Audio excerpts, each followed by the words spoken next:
All right, I want to go to this is okay. So this is the Bhikkhu Bodhi. And why bhikkhus do you call it form? It is deformed because therefore it is called form. Deformed by what? Deformed by cold, deformed by heat, deformed by hunger, by thirst, by contact with flies, mosquitoes, wind, sun, and serpents. It is deformed because therefore it is called form. And why? Because do you call it feeling? Okay, so form. What is form? When we talk about form, form is basically anything related to internal or external form. So we have our bodies as form, we have our sense bases as form, the eyes, physical eyes, the ears, the nose, the tongue, and so on. We have this table that my computer is on, that's form. Even the air, if you think about it, is form. All of it is form. And he says it is deformed. In other words, it's subject to decay, it's subject to change. It continuously changes, it continuously goes through some kind of transformation, one way or the other. Every moment as things come up and go, our bodies are aging, our senses are dulling for the most part, right? Our eyes may be getting weaker, our ears may be getting weaker, bit by bit by bit. And therefore, that is form. If we understand form as something that is always subject to change, then we will let go of the idea that we are our bodies or that we are the sense bases. Because the self, so to speak, that the Buddha always talks about as self versus not self. He's not saying self versus no self. He's saying self versus not self. In other words, the body cannot be considered self because it continues to change. And so if we put our identity and our essential nature attributed to the body, then we will experience suffering. We will experience pain. Because the body, for the most part, just very, very, very minuscule times in our lives do we experience great pleasure in the body. And generally that's due to some kind of sensual pleasure, the highest being, sexual release, orgasm. And people become addicted to that experience, and it's from the way of the body. But the body is like a machine, and a machine continues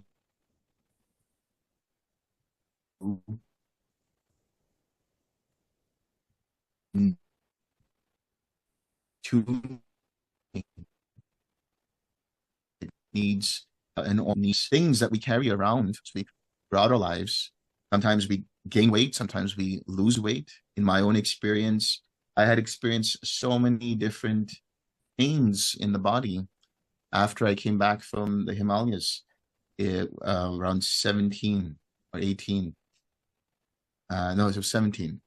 And I experienced jaundice of the liver, real like pain in my sides. And my liver and my spleen were swollen. I know firsthand how it can feel to have a painful experience with the body. And I had I had transformed into a skeleton. Like I was nothing but skin and bones. If you looked at one of my passport photos, it's like there's a skeleton looking out at you through the through the camera lens. So the body, for all its beauty in terms of its cellular function and so on, from a personal perspective, from a perspective of this is the body we have to carry around, we are subject to all kinds of things related with it. It deforms, it has sickness, it has illness, it has fever, it has shivering, it has all of these things. So if we realize that the body is subject to decay, then we let go. We feel a kind of a relief from taking this body as self. And we see the body for what it is, which is just an instrument. And it's meant to be nourished for as long as it needs to be nourished. So you feed it well, you make sure it gets enough rest, gets enough exercise. You treat it like I don't know about you guys if you remember the Tamagotchi in the 90s, the little e-pets that I know my generation had those. You had to make sure that the e-pet had enough food, enough water, whatever it is, like any pet, right? And if you don't tend to it, what's going to happen? The being is going to die. We don't want that. We have a fear of death, and that's because of our identity to the body. So we treat the body with enough nutriment that is required for its sustenance so that we are in good prime health or in good health generally, and that we have enough strength to direct our energies towards what really counts in this life, which is to escape the wheel of samsara. The only way to do that is through the practice of samatha and vipassana. And you need a body for that as long as you're here in Manusaloka. It's only in Manusaloka that you have the higher sort of functions related to consciousness and perception and insight and intuition. But they're all intermingled with the body. This is why we have Nama Rupa and Vijnana. Nama Rupa is the five aggregates in essence. But you need consciousness for that Nama Rupa to function. You need Nama Rupa for consciousness to be housed in this Manusha Loka. So that is the form. Talk about feeling and why bhikkhus do you call it feeling? It feels bhikkhus, therefore it is called feeling. And what does it feel? It feels pleasure, it feels pain. It feels neither pain nor pleasure. It feels bhikkhus, therefore it is called feeling. So this comes from the word Vedana. Vedana means to experience. I like to use the word experience because that could be a mental feeling or it could be a physical feeling. What is a mental feeling? A mental feeling can be the experience of loving kindness. It could be the experience of being in the first jhana. It could be the experience of being angry. It could be the experience of being cloudy in your mind. Or it could be the experience of a bug biting your skin. It could be the experience of feeling immense heat in South India, and then suddenly a cool breeze comes by. You feel painful feeling, and then you feel pleasant feeling. Or it could be neutral, but these are all experiences. But by the virtue of the fact that they are experiences, it means that they're conditioned. Conditioned by what? Conditioned by, number one, the body, what sense doors are present, and how the sense doors are taking that. It's also conditioned by our perception of what is pleasant and unpleasant. So experience is dependent upon, or feeling is dependent upon contact. What is contact? Contact is the coming together of the sense base object, and the sense base consciousness. When you are seeing me and when you are listening to me, you have your eyes and your ears. These are the senses, the sense bases. You have me on screen. So that is the sense base object for the eyes. And you have my voice as the sound, which is the sense base object for the ears. But in order for you to be aware of that, you need consciousness. So there needs to be the sense base or ear consciousness and eye consciousness. You see and hear. When you have these three coming together, you have what in ear contact. And because of this contact, there arises a feeling of seeing me on screen and hearing my voice. But if I shut up right now there's no experience. There was no experience there. It changed. If I turn off my camera, like I'll turn it off for a couple of seconds. Now you don't see me. So that experience is gone. That feeling has gone. The feeling of seeing and hearing me had gone. Why? Because there was no more contact there. So contact is that which feels. I'm sorry, feeling is that which feels. Contact is that which is aware of something, where you pay attention to something. And dependent upon that, the feeling comes up, the experience comes up. So if it is dependent on something, and when the cause or condition goes away, so too does the experience or feeling, then we understand feeling to be impermanent. Being impermanent, subject to change, we should understand it as not self. Because if we hold on to the experience, no matter how pleasant it is, it will change. And if it changes, that means now our expectation of that experience is not met. And therefore we experience suffering. And so we should see it as not self. Likewise with painful feeling. Ultimately, painful feeling in itself is suffering, but it changes when the stimulus is gone, when the contact is gone. Perception, it says here, it perceives bhikkhus, therefore it is called perception. And what does it perceive? It perceives blue, it perceives yellow, it perceives red, it perceives white, it perceives bhikkhus, therefore it is called perception. Perception comes from the word sanya, Sanna, with the squiggly lines above the ends. So it's sanya. So sanya, basically, the word nya or jnana means to know, to understand. And sa always means there's a certain kind of effort or energy to it. Like, for example, we have sankharas, right? So the word sang there, it really is like an effort. It's extra. There's a certain level of like more to it. Sankharas, to cook something extra. That's one of the translations that can be used. But sanya means that we are labeling what we are experiencing, and it is rooted in the memory of prior experiences. So if our memory is faulty, which can happen as we evolve through life, we remember things differently. And it also is dependent upon our mood when we're remembering something. You may see this for yourself. When you remember happy times, but you are in sadness and grief over a loved one's passing, there's a big bittersweetness to that happy moment. Or you may be in a very happy mood, and you may remember something cringy that you did in the past. And you may just laugh at yourself and be like, oh, that's what I did.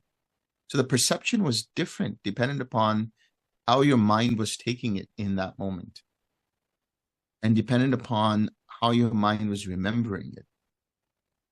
So the mood and the memory of it. Now, it says here, it perceives blue, it perceives yellow, it perceives red, it perceives white. So that's one aspect. The labeling of something dependent upon what we have learned. In this consensus reality, based on how our eyes take in information, we all say this is the color red, or this is the color blue. And therefore, we all agree upon this is the color red. And we've learned it in school. We've learned it in the first grade or the second kindergarten or whatever. And now every time we see the color red, we say that is red. But perception is not just all of that labeling process. It's also the perceptions of our ideals about the world. It's the perceptions that we have of ourselves. That continues to change as well. That continues to evolve and grow.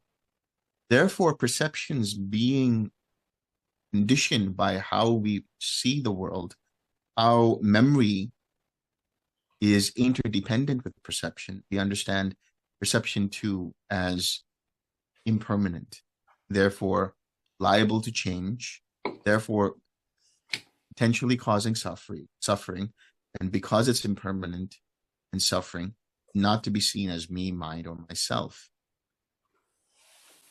Volitional formations, sankharas, they construct the conditioned bhikkhus. Therefore, they're called volitional formation. And what is the conditioned that they construct? They construct conditioned form as form. They construct conditioned feeling as feeling. They construct conditioned perception as perception. They construct conditioned volitional formations as volitional formations. They construct conditioned consciousness as consciousness.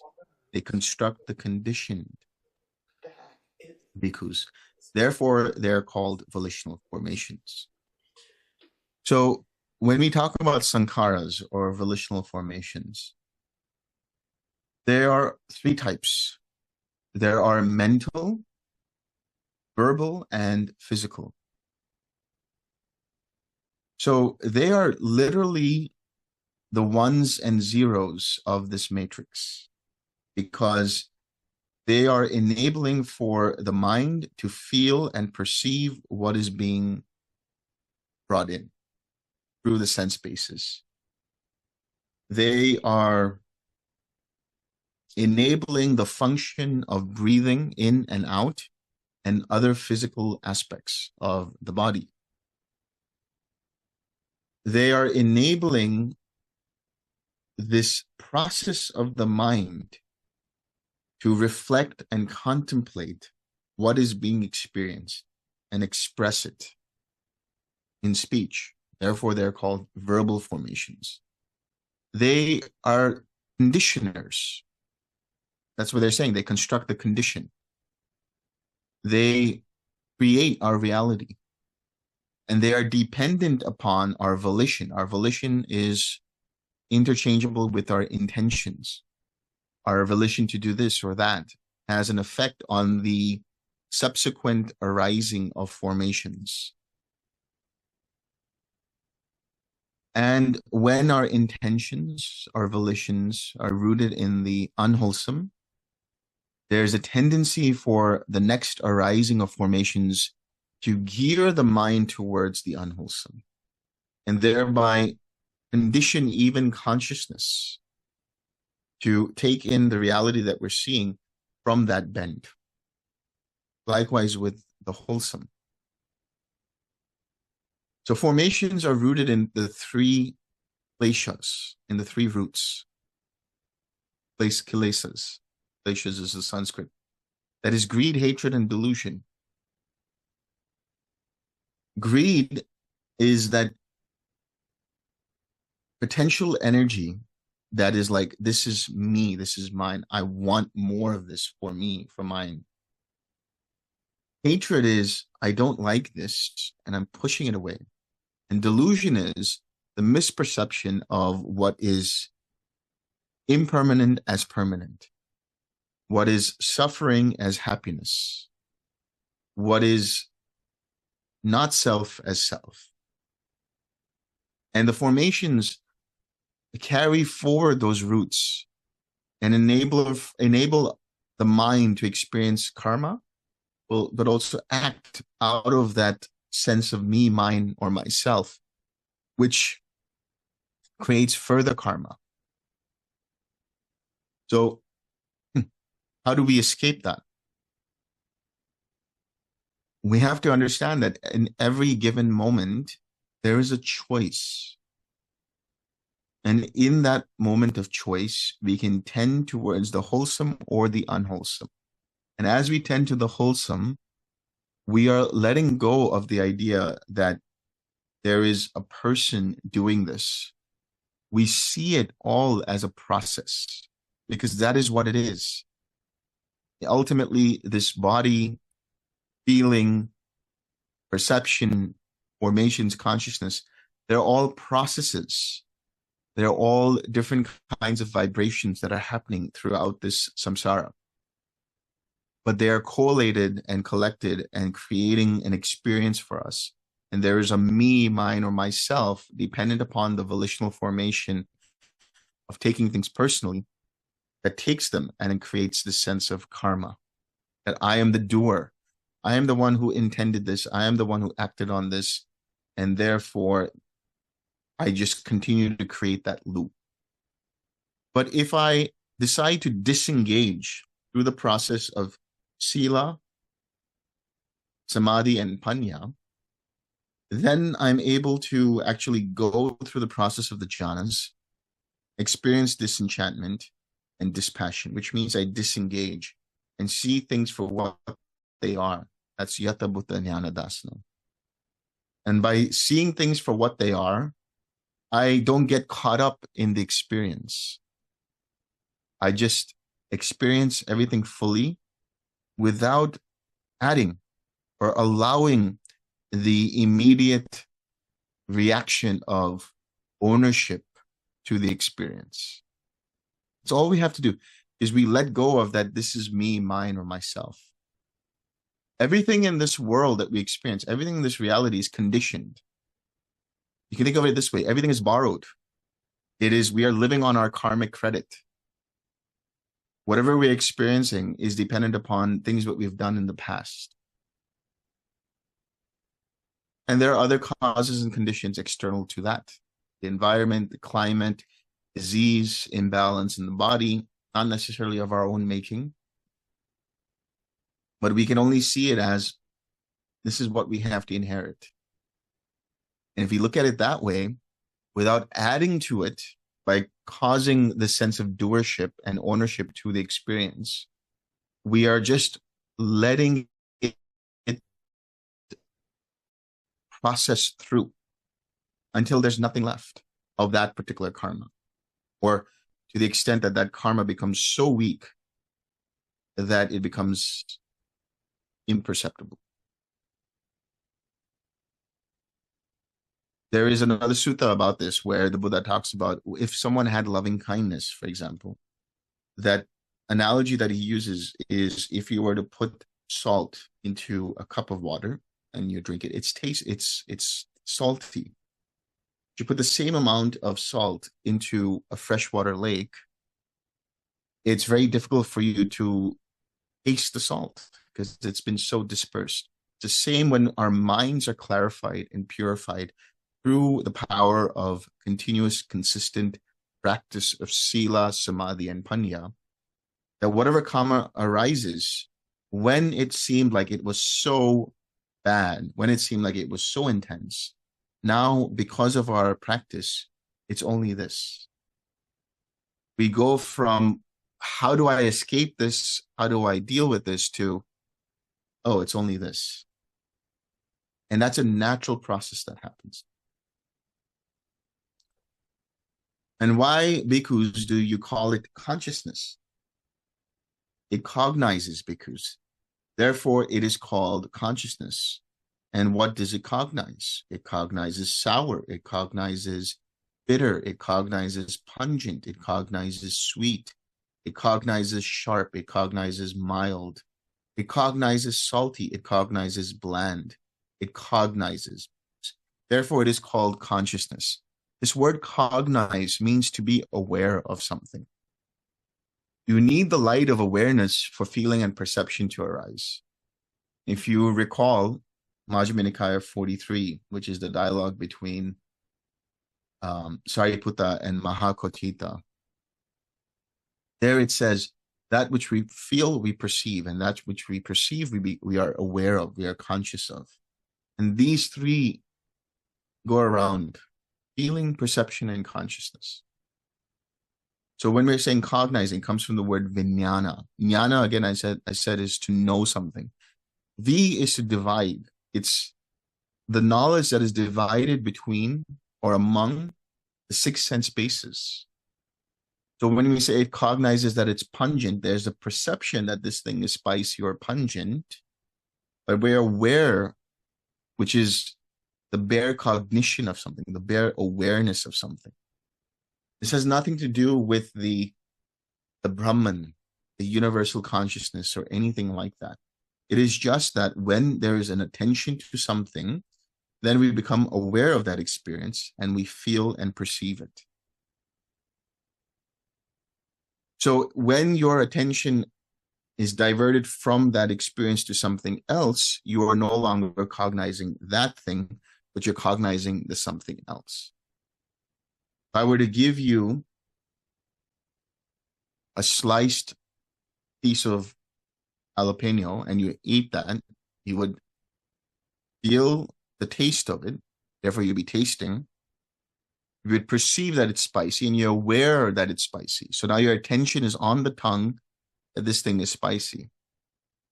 And then I gave you a cold glass of milk and you drank a gulp of that. Now the experience is different. Now the Vedana has turned to the coolness of the milk and the relief from the spiciness. So now what you have is your attention has moved away from the spiciness on the tongue, the pain of the spiciness in some cases, but for some others, they find a lot of pleasure in spicy food, like myself. But in any case, the milk cools the tongue. Now there is the feeling of that, and there's a perception that it is cool. But your attention has gone from the feeling of spiciness to the feeling of relief. Therefore, your cognition, your consciousness has changed from the tongue consciousness experiencing spiciness to tongue consciousness experiencing cool relief from the cold glass of milk. So consciousness also is dependent upon formations. And it's interdependent with mentality, materiality. Being dependent, it is subject to change. And you let go of those causes and conditions, then you no longer experience that. When your attention changes from one thing to the other, there is no longer the consciousness of that, there's a consciousness of the other. Therefore, it is impermanent, and therefore it is liable to cause suffering, and therefore one should not see it as me, mine, or myself. Therein, bhikkhus, the instructed noble disciple in this case is usually a stream mentor, reflects thus: I am now being devoured by form. In the past too, I was devoured by form. In the very same way that I am being now being devoured by present form. If I were to seek delight in future form, then in the future too, I shall be devoured by form in the very same way that I am now being devoured by present form. Having reflected thus, he becomes indifferent towards past form. He does not seek delight in future form, and he is practicing for revulsion towards present form, or its fading away and cessation. So this is the practice of vipassana. This is the practice of insight, but it is dependent upon, or it is in tandem with samatha. You need a mind that is calm and collected to be able to see this for you.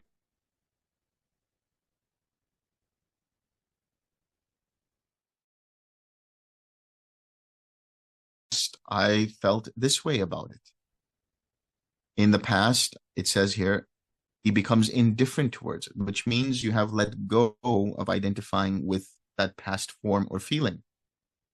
And you understand that when the same kind of feeling happens in the future, if you take delight in it, it's going to cause the same experience, perhaps suffering. And we say revulsion towards the form, we're talking about nibbida. Nibbida is disenchantment. If I'm practicing for being disenchanted towards present form, towards present feeling, towards present perception, then eventually I disengage. And whatever comes and goes, I don't get caught up in it. I remain clear. My mind is like the blue sky, and the clouds that come and go are the form, the feeling, the perception, the volitional formations, the consciousness that continues to change. But because I'm not identifying with them, because I'm not getting caught up in them, I'm disengaged with them, eventually my identification with them fades away as well. And the experience of suffering in relation to them also ceases. So how do I reflect on this? I see for myself, here is a pleasant feeling, and I can say it's a wonderful feeling. I am enjoying this immensely, but I also know that it will fade away. So if I have wisdom, reflecting with wisdom thus, that this too shall pass, then I don't get caught up in it. I don't get so excited about it. and I remain disengaged. I enjoy it fully without attaching the sense of I, without taking it personally. And when it goes, and that's it. So the remainderless fading away, the cessation of it happens automatically. The thing that I need to let go or cease is my continuous desire to control a pleasant sensation and say, I want it to continue. That is craving, the desire to control that. Or the expectation that this will continue onwards is also another kind of craving. If I sense that and I see that and I recognize that and I 6R it, then there's nothing else left for me to do but to remain in that space of automatic cessation. Is there more to this, Given? No, this is it. Thus ends the talk. Thus ends. However, I'm not going to let you in because I've got one tiny little sutta right here. Wow, that is very tiny. What are your thoughts about this one? But for these two defilements grow. What two? One who is remorseful over something they shouldn't be, and one who isn't remorseful over something they should. These are the two whose defilements grow. One who is remorseful over something they shouldn't be. That's like guilt. The guilt that eats you away. And I think that's where the discussion about forgiveness was coming in. But the guilt that eats you away for something that you may have done or you may have not done. And, it's interesting because many of my experiences with interviews with different practitioners all across the world has been this. I did this and I don't know if it was right. I don't know if it was wrong. And I feel bad about it. And it's all of this. And what does it do? It creates restlessness. It creates all of this thoughts, and it creates doubt. It creates trouble in the mind. It creates doubt. It creates the sense of like confusion. And when you have that confusion, you can't act in accordance with the Eightfold Path. You're not sure how to act. You're not sure how to proceed. So this unnecessary guilt, the extent to which you should be remorsing, or is that even a word? Remorseful. The extent to which you should be remorseful is you recognize, oh, I screwed up right there, and I'm going to plan to do better next time. That's it. You see this example in the Suttas where somebody messed up, goes to the Buddha and said, this is what happened. And the Buddha said, okay, well, don't do it again. That's it. You have seen the error of your ways. You have learned it for yourself. Please continue and sin no more. I think Jesus said that. Never mind. But it's the same idea, right? It's you recognize you screwed up there. You make amends if they need to be made, and then you move forward. The guilt that eats you up is coming from, again, that conceit, that I making, that process of this is what I did, this is who I am. That was who you were in the past. Now you have a clean slate in every moment. Make amends and move on. The other one is who isn't remorseful over something they should be. This is a person who can't even recognize that they did something wrong, or has the inability to recognize their faults. That also comes from conceit. That also comes from a sense of ownership, sense of, no, I am right, sense of stubbornness. And that too grows defilements. That grows the defilement of illusion. It grows the defilement of greed. It grows the defilement of hatred. So in every moment when people come up to you and say, hey, maybe you shouldn't have said this, or maybe your own mind says, maybe I shouldn't have said that. It might say a week, maybe a couple of weeks later and be like, I wonder if I should have said that to that person, or I wonder if I should have done that. And if in your mind, based on your understanding of the precepts and your understanding of ethics, you say, okay, I shouldn't be doing that. You realize that. And if you have to go to the person that you said something to and you say, hey, I think this was wrong, and I want to come forward and say, if there's anything that I can do to, help alleviate the situation, then please tell me. And the other person might say, well, yeah, I felt this way. Okay, I'll make sure I won't do it next. If there's anything else you want me to do, let me know. So always be open to listening to people's suggestions, especially good company, your friends. Now you might say, hey, maybe you shouldn't have said that. And if you have the arrogance to be like, no, I know better, then defilements will grow. But if you give space to be like, and reflect and be like, I wonder if this was the case. And you go back and you realize, yeah, that was, then you do good. You make sure that you don't do it again. The other thing about this is, once you have recognized that whatever you have done was your fault, or you were at fault, let's say, that in itself is the karmic repercussion. If you think about it, the moment you break a precept, the immediate reaction is, oh, I did this. That in itself is a karmic repercussion. It's the experience in your mind that, oh, I screwed up right there. If you let that eat you up, all you're doing is continue to propel that karma. Recognize in that moment, okay, the mind did this as a reaction to breaking a precept or doing something I shouldn't have done. And then let that go and make amends and say, okay, I won't do that again. I will make sure to the best of my abilities that doesn't happen again. That's it. That's all I have to say about this. Good. And you're not remorseful. Thank you. Thank you, Delson. You had mentioned, you had actually mentioned this in the last talk, the three underlying tendencies of greed, hatred, and delusion, and you touched on them today. What's the connection between the underlying tendency of greed and hatred and the dependent origination step of craving that can occur after feeling? Because I had not heard about the three underlying tendencies. That was sort of a new insight for me. That was a new aha. But I'm like, well, those two seem like they're the same. What's the relationship? And thank you. Okay.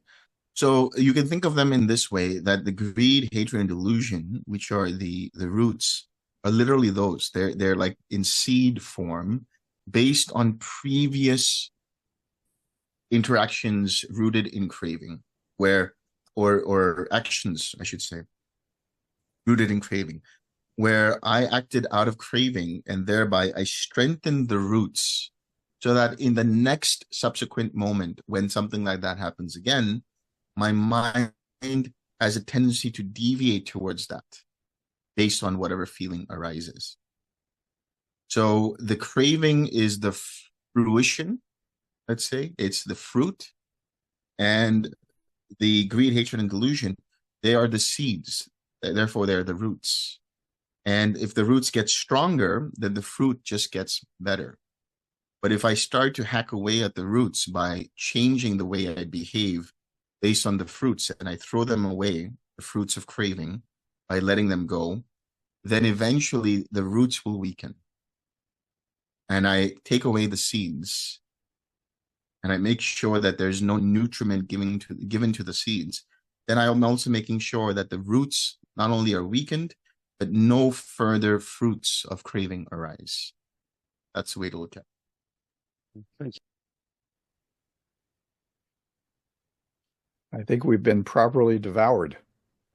Well, I see Yishui. Yishui? Yeah, I was trying to find the button. Yeah, like Okay. this is faster. Okay. So yeah, I just wanted to, first of all, David, I thought it was fun that we have very short sutta, the remorse one.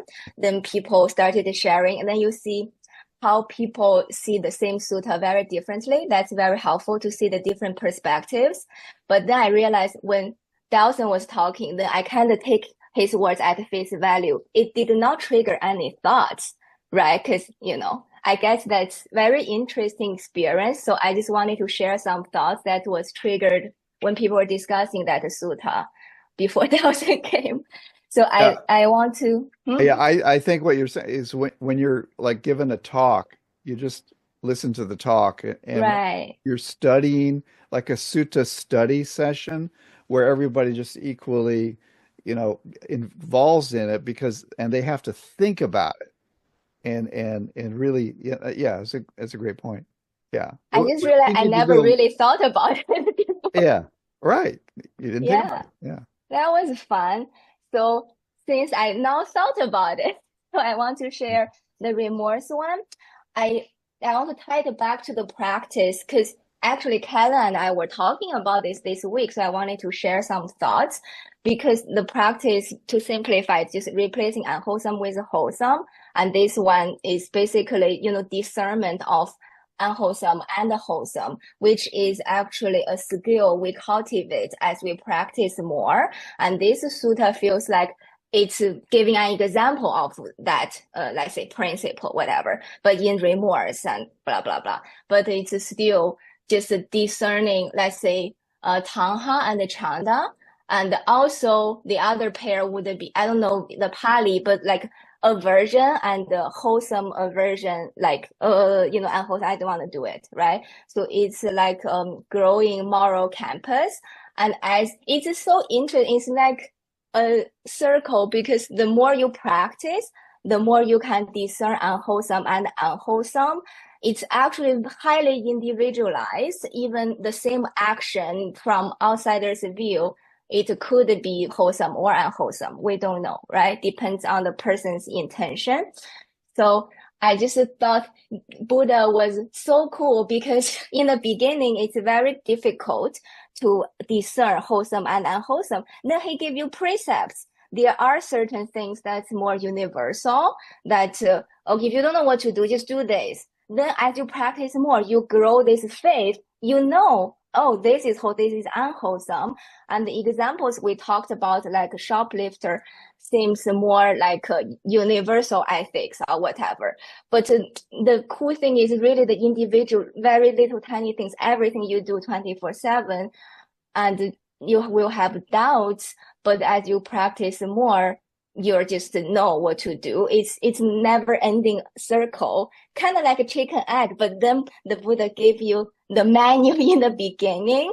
And as you practice more, you also realize even the first precept says it all in a way, right? You just don't harm. That's all. Then it simplifies things.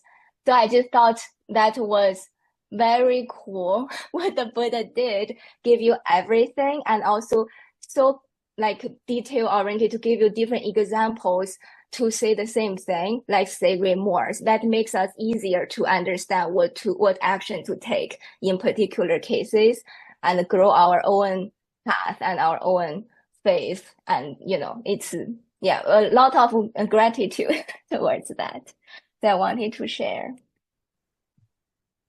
Okay. Emilio has something to say. Emilio, unmute. Yes, can you hear me now? Yeah. Mm-hmm. Hi, thank you. It's a simple question. I noticed there is a kind of overlap between these 5 aggregates and the mental faculties in mentality when you describe mentality. So formation, attention, conscience, evolution, etc. So I wonder if there is a just coincidence or there is more into it. I've always said in my talks that the mentality materiality is one and the same as the 5 aggregates. Is one of the same, okay. Yeah. But for example, attention is not there in the aggregates. Or maybe so it is through attention that consciousness flows. It's through attention. So yeah, attention, okay. Yeah. Mm-hmm. Attention is like the spotlight, and the light itself is consciousness. Okay. So it's usually a different way of seeing things. One is more faculties of mentality. The other one is more connected with the experience we have and with the arising of suffering, like you described it earlier. So, but it's always the same thing seen from different perspective, right, Delson? I would say so. I would say that. And also, when we talk about the 5 aggregates, they're not just limited to us alone. So the context of mentality materiality is taking it to the being, or me as an individual person. But the aggregates can be, as the Buddha would have described them, feeling in the past, feeling in the future, form that is far, form that is near, form that is subtle, form that is grosser, and so on. That's what I'm saying in the context of form. It's not just me as form or my body. It could be the table that this computer is sitting on, and so on. But in the context of mentality materiality, it's really the flow of my experiences, so-called my experiences, related to an individual being. Okay. Thank you, Delson, for explaining. Well, Yes. here's something. Cognition. There's the awareness of perception, feeling, of what is there, but isn't it a little bit more like, you can be aware of things and yet you don't know them. They are there, but you don't know them. But I kind of see, as a monk knows when he is walking, he knows when. To me, he's cognizing that he's walking. Yes. There's a little bit more to. There's consciousness, and there is the knowing. So how does that work? So this is in the context of, let's say, the monk knows that he's walking, or he knows he's sitting. The sati is the awareness, the mindfulness. The sampajanya is the comprehension of what he is aware of, or what he is mindful of. So when we talk about mindfulness, is remembering to observe how mind's attention moves from one thing to the other. One is being aware of that. That's just the awareness. That's the sati. But knowing where it's going from one thing to the other is the sampajanya. That's the clear comprehension. Clear comprehension. Yeah. Okay, that makes sense. So actually, I would say is, we wouldn't just say sati. We would actually make it a conjoined word with the dash. Sati dash sampajanya is really what is mindfulness in the context of twin. That remembering to observe how mind's attention moves from one thing to the other is sati sampajanya. Okay. All right. Anybody else? If not, we'll share merit. Question. Yeah. Yes. So the awareness is conditioned, right? And so you can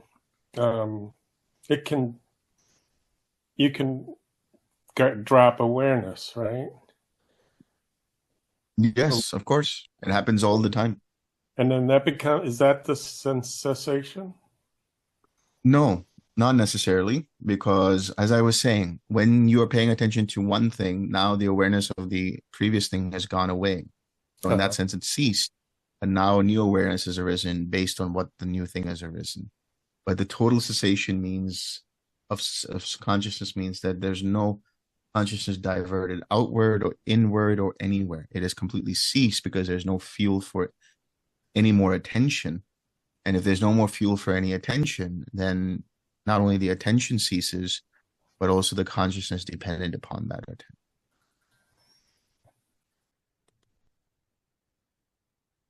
Okay. All right. Let's share some merit here. The suffering ones be suffering free, and the fear-struck fearless be. May the grieving shed all grief, and may all beings find relief. May all beings share this merit that we have thus acquired for the acquisition of all kinds of happiness. May beings inhabiting space and earth, devas and nagas of mighty power, share this merit of ours. May they long protect the Buddha's dispensation. Sadhu. Sadhu, sadhu, sadhu. So I'm very remorseful for today. I think next week I'll be there 1 hour earlier than I was today. So I got to remember that. 7:30 my time. Okay. I'll see you guys next week. All right. Enjoy yourselves. All right. Thank you. Bye-bye. And we'll end the meeting here. We did it twice today. So I think that this is the end of the session, and thanks everybody for coming. Bye-bye.